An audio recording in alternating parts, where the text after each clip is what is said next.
Welcome to English literature class, my dear students. Now I'm going to start the chapter number 4, Hearts and Hands by O. Henry. First of all, you must know where is the setting of this story. The story is set in a train to Denver. The three main characters are Miss Fairchild, her acquaintance Mr. Easton, and the Marshal. Three main characters: Miss Fairchild, second her acquaintance Mr. Easton, and the Marshal. All the three characters are on a train bound for Denver. Miss Fairchild and Mr. Easton engage themselves in conversation as they happen to know each other. The turns and twists that take the story forward take place in the train itself. Here, you knew that the story is set in a train to Denver. An stylish dressed woman named Miss Fairchild is seated on the train when two men arrive and take the seat facing her. It quickly becomes apparent that the woman knows one of them. She speaks to his man, Mr. Easton, and then she is rather surprised to discover that he is handcuffed to the man seated beside him. As Easton greets the young woman, he slightly raises his right hand. He raises his right hand, bound at the wrist by the shining bracelet, to the left one of his companion. Or you can say his right hand, Mr. Easton's right hand, bound at the wrist by the shining bracelet, to the other man who was his companion. Now let's start the story from here.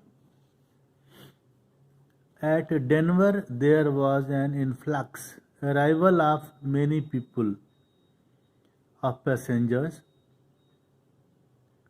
into the coaches on the eastbound BM&N Express. Note down, underline it. The name of the train was B&M Express. In one coach there sat a very pretty young woman, dressed in elegant stylish taste, and surrounded by all the luxurious comforts of an experienced traveler. She often travels from one place to another. She had so many luxurious comforts with her. She looked like an experienced traveler. Among the newcomers were two young men, one of handsome presence with a bold, frank countenance, face, and manner.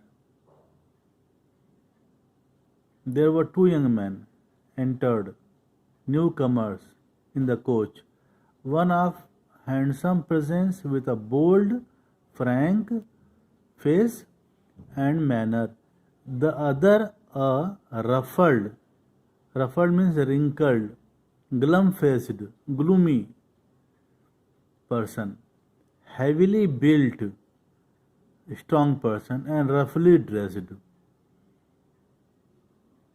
These were the appearances of the two persons. The two were handcuffed together. As they passed down the aisle, aisle passage of the coach. The only vacant seat offered was a reversed,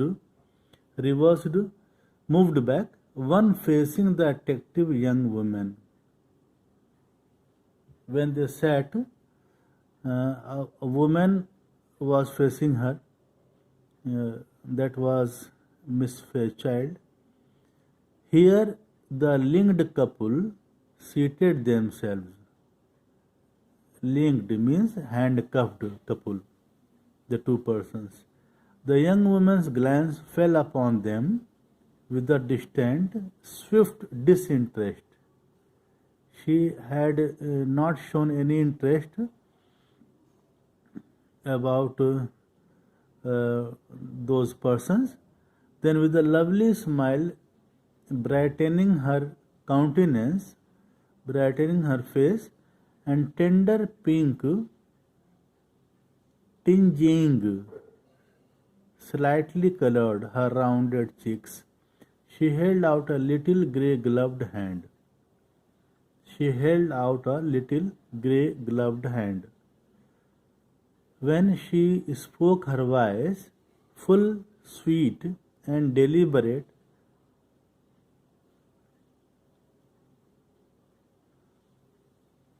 proclaimed that its owner was accustomed to speak and be heard. When she spoke, her voice, full, sweet, and deliberate, cautious, announced that its owner was accustomed to, habitual to speak and be heard. She was fluent in her speaking. Well, Mr. Easton, if you will make me speak first, I suppose I must. Don't you ever recognize old friends when you meet them in the West?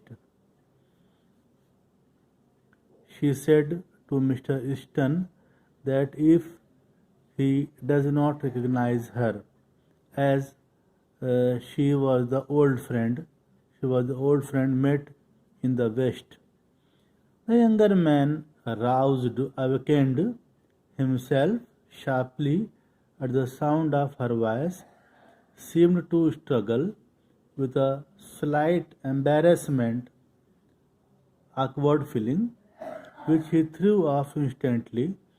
He removed his embarrassment immediately and then clasped her fingers with his left hand. Mr. Easton clasped her fingers with his left hand because his right hand was cuffed. "It's Miss Fairchild," he said with a smile. "I'll speak you to excuse the other hand. It's otherwise engaged just at present," he said. He said with a smile that I will ask you to excuse the other hand. The other hand was busy as it was handcuffed. It is otherwise engaged just at present.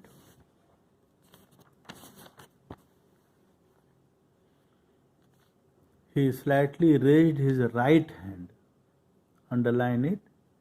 He slightly raised his right hand, bound at the wrist by, a very important line. He slightly raised his right hand, bound at the wrist by the shining bracelet, to the left one of his companion, the other person. The glad look in the girl's eyes slowly changed to be a bewildered, confused horror. She was very confused. The glow faded from her cheeks.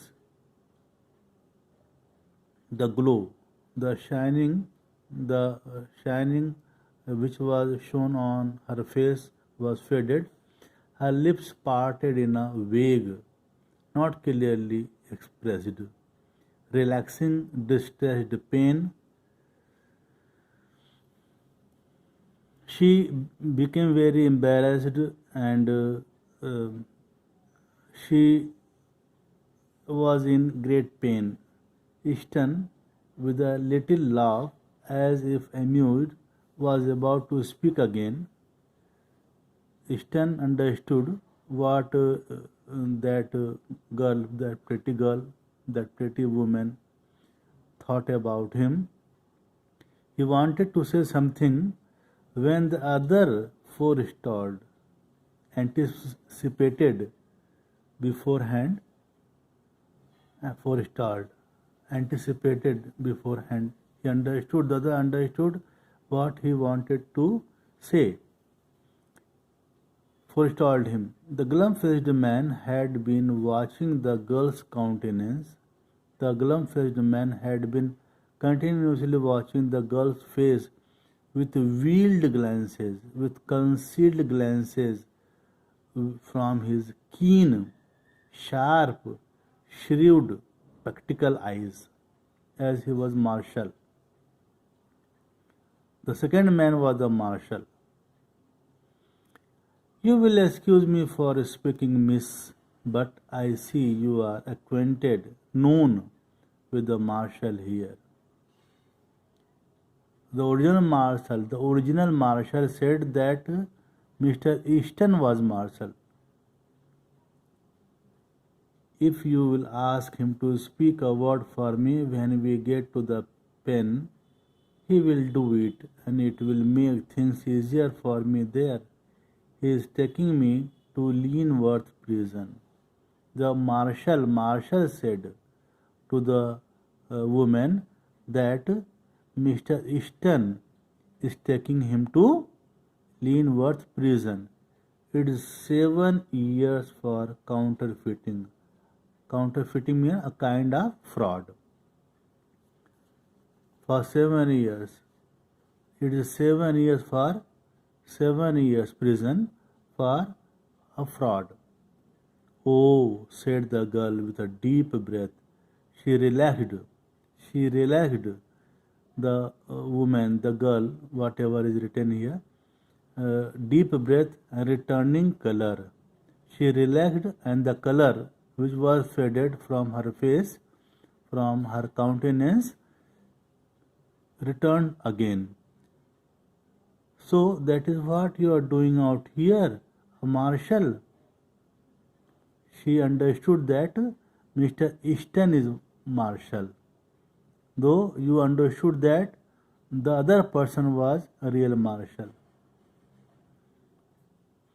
My dear Miss Fairchild, said Mr. Easton calmly, I had to do something. He said, I had to do something. Money has a way of taking wings unto itself, and you know it takes money to keep step with our crowd in Washington. I saw this opening in the West. Opening here, opportunity. He said that I left West because here was the opportunity. I left Washington because here was the opportunity to become the marshal, so I came here. Opening in the West, and well, marshalship isn't quite as high a position as that of ambassador. But he said that though I was ambassador there, marshalship isn't quite as high a position. But I left ambassadorship and become a marshal here. The ambassador, said the girl warmly, doesn't call any more. He needn't ever have done so. You ought to know that. And so now you are one of these dashing Western heroes. Now you have left that job and you have become a very fashionable, a showy Western heroes, and you ride and shoot like a marshal. You ride on horse, ride and shoot and go into all kinds of dangers as a marshal. That is different from the Washington life you have been missed from the old crowd.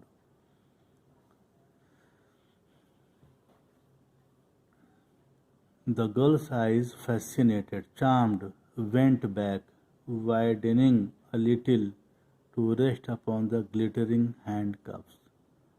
Though she was conversing to Mr. Easton, but her eyes were continuously glancing at the glittering handcuffs. "Don't you worry about them, miss," said the other man. "All marshals handcuff themselves to their prisoners to keep them from getting away. Mr. Easton knows his business." Understanding to ease her concern, the rough-looking older man tells her, "Don't you worry about them, miss. All marshals handcuff themselves to their prisoners to keep them from getting away. Otherwise, they will run away.